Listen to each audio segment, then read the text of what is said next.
Polemik yang saat ini sedang hangat di dunia politik tanah air, terjadinya dualisme yang menerpa salah satu partai besar di Indonesia, yakni Partai Demokrat, mendapatkan tanggapan dari salah satu pengamat politik di kota Tanjung Pinang. Pengamat politik yang juga akademisi di Stisipol Raja Haji Tanjung Pinang, Syahril Budiman berpendapat bahwa permasalahan politik ini memberikan gambaran bahwa etika berpolitik telah dicederai melalui kongres luar biasa yang dilakukan oleh sejumlah mantan fungsionaris Demokrat di Deli Serdang beberapa waktu lalu. Hal ini tentu saja menjadi pelajaran bagi pemerintah Republik Indonesia, khususnya dalam memberikan pendidikan politik etis kepada generasi muda ke depannya tentang bagaimana berpolitik yang sesuai etika politik yang santun. Berkenaan dengan kejadian ini, sebenarnya ini fenomena yang tidak baru di Indonesia.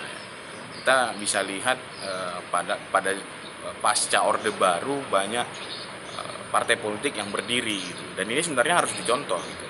Kita lihat irisan dari Partai Golkar misalnya, ya banyak fungsionaris Partai Golkar yang akhirnya memilih jalannya sendiri mendirikan partai.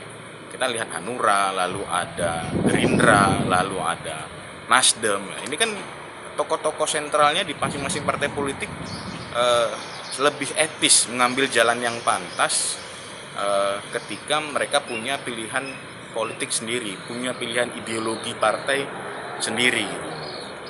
Yang terakhir adalah misalnya Partai Gelora, misalnya ketika beberapa fungsionaris partainya akhirnya memilih jalan sendiri dengan mendirikan partainya ketika mungkin berseberangan dengan ideologi partai PKS pada saat ini. Dan itu melalui proses yang sangat baik sekali gitu, ketimbang apa yang dilakukan pada hari ini.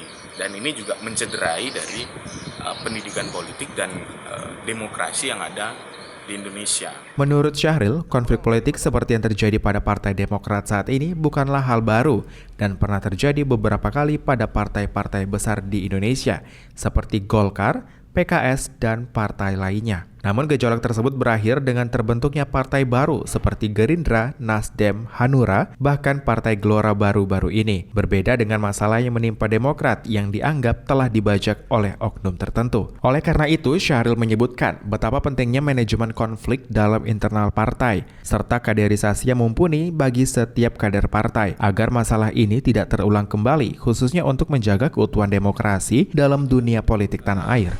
PR sebenarnya bagi partai politik yang saat ini ada di Indonesia, bahwa jaringan dari pemerintah pusat yang ada di pusat sampai yang ke daerah itu harus sehat. Gitu kan. Bicara partai politik tidak hanya bicara pada saat pilkada, pada saat pemilu, gitu kan.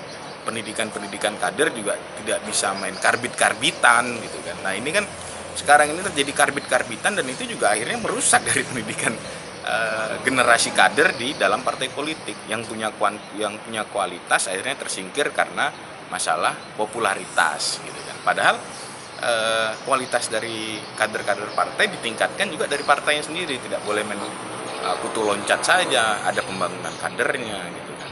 Ini yang menjadi permasalahan saya pikir ketika hari ini bicara.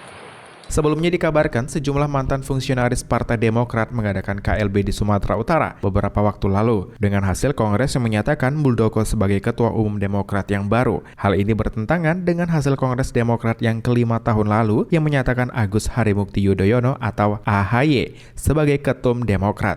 Muhammad Nazarullah, GoTV News melaporkan.